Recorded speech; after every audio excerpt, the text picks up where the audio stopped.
Dans cette courte vidéo, nous allons aborder l'intérêt stratégique de développer des micro-certifications en examinant les enjeux au niveau national, européen et à l'international. Avant de répondre à la question « Pourquoi développer une offre de micro-certification et pour qui ?» Dans un contexte international, la formation tout au long de la vie devient une préoccupation majeure. Le coût et la pertinence des parcours longs sont remis en question tant par les étudiants que par certains employeurs, qui commencent à recruter davantage sur la base de compétences que sur diplôme. Dès lors, la micro-certification est une réponse adéquate car elle permet à chacun de développer ses compétences tout au long de sa vie et de concentrer ses efforts et son argent sur des périodes courtes. Certains détracteurs alertent sur cette vision matérialiste et trop focalisée sur les compétences techniques au détriment des sciences humaines. Une autre problématique à l'échelle globale est celle de l'accès à l'enseignement supérieur.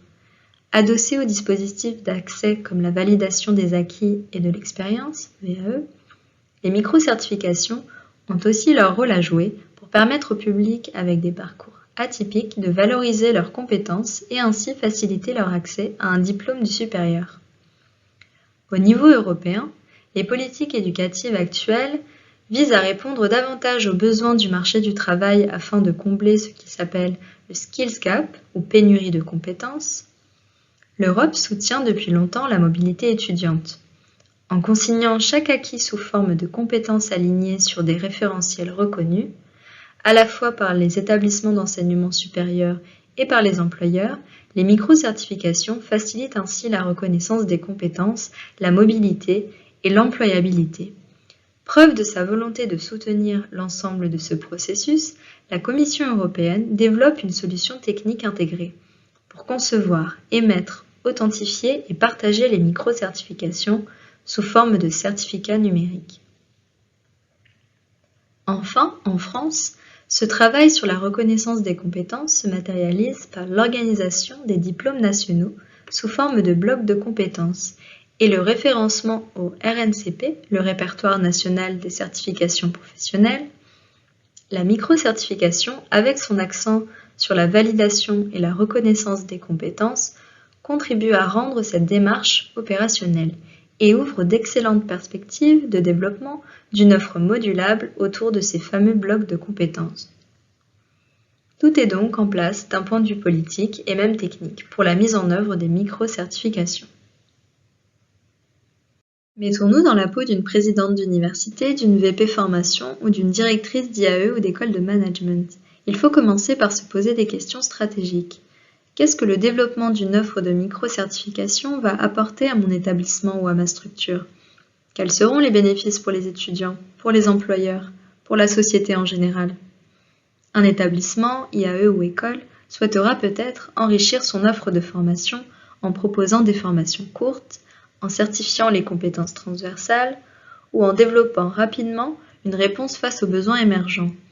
La délivrance de micro-certifications permettant de valider ces formations est donc totalement adaptée. Cela va de pair avec le maintien ou le développement d'un avantage concurrentiel. Même si ce mot peut choquer dans le contexte de l'enseignement supérieur public, il ne faut pas se voiler la face. Les structures privées sont déjà bien présentes, même au sein des établissements publics, avec leur offre de formation, comme le TOEIC pour l'anglais, et d'autres certifications professionnelles ou professionnalisantes. Il faut donc agir et agir vite, en développant sa propre offre ancrée dans l'expertise et les connaissances universitaires.